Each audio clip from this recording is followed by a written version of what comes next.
Pyramid মানুষের হাতে তৈরি হয়নি এ ধারণাটিকে কয়েক দশক ধরে ষড়যন্ত্র তত্ত্বে বিশ্বাসীদের মধ্যে গভীর কৌতূহল ও বিতর্কের জন্ম দিয়েছে। এই তত্ত্বকে সবচেয়ে জোরালোভাবে বিশ্বজুড়ে পরিচিত করে তোলেন সুইস লেখক এরিক ফন ড্যানিকেন, যাকে প্রায়ই প্রাচীন এলিয়েন প্রত্নতত্ত্বের জনক বলা হয়। তার মৃত্যুর পর আবারও আলোচনায় এসেছে প্রাচীন সভ্যতা ও ভিনগ্রহের প্রাণীর সম্পৃক্ততা নিয়ে তার বিতর্কিত মতবাদ।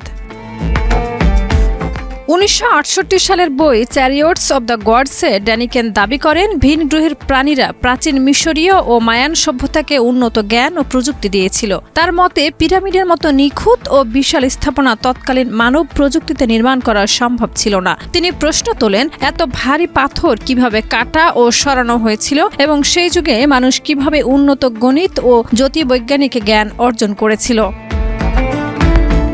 ড্যানিকেন পিরামিডের গাণিতিক অনুপাত, পায় ধ্রুবকের উপস্থিতি, সূর্য ও পৃথিবীর দূরত্বের সঙ্গে মিল এবং নির্দিষ্ট নক্ষত্রমণ্ডলের সঙ্গে এর অবস্থানগত সামঞ্জস্যকে এলিয়েন হস্তক্ষেপের ইঙ্গিত হিসেবে তুলে ধরেন। প্রাচীন মিশরীয় খোদাই চিত্রে পাওয়া তথাকথিত দেবতা সদৃশ্য অতিথির চিত্রকেও তিনি ভিন গ্রহের প্রাণীর প্রমাণ হিসেবে ব্যাখ্যা করেন। তার দাবি ছিল এসব রহস্য একত্রে প্রমাণ করে যে পিরামিড কেবল মানব সভ্যতার একক কীর্তি নয়। তবে এই তত্ত্বের বিপরীতে প্রত্নতত্ত্ববিদ ও ইতিহাসবিদরা শক্ত প্রমাণ উপস্থাপন করেছেন। খনন কাজে পাওয়া নথি ও নিদর্শন অনুযায়ী পিরামিড নির্মাণে হাজার হাজার দক্ষ শ্রমিক ও কারিগর নিয়োজিত ছিলেন। তাদের খাদ্য সরবরাহ, বসবাসের ব্যবস্থা ও চিকিৎসার প্রমাণও পাওয়া গেছে। পিরামিডের নিকটবর্তী শ্রমিক শহর, কবরস্থান, পাথর কাটার খনি ও পরিবহন ব্যবস্থার ধ্বংসাবশেষ মানব নির্মাণ তত্ত্বকে জোরালোভাবে সমর্থন করে।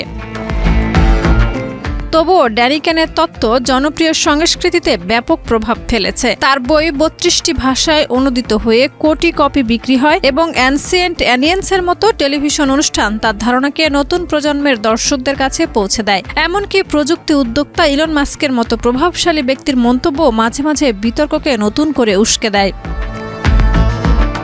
সমালোচকদের মতে ড্যানিকেনের সাফল্যের মূল চাবিকাঠি ছিল বৈজ্ঞানিক প্রমাণ নয়, বরং মানুষের রহস্য, অজানা ও কল্পনার প্রতি স্বাভাবিক আকর্ষণ। ইতিহাস ও কল্পনার সীমারেখায় দাঁড়িয়ে তার তত্ত্ব আজও পিরামিডের রহস্য নিয়ে চলমান বিতর্ককে উস্কে দিচ্ছে। শাহিদা রুবি, মাই টিভি।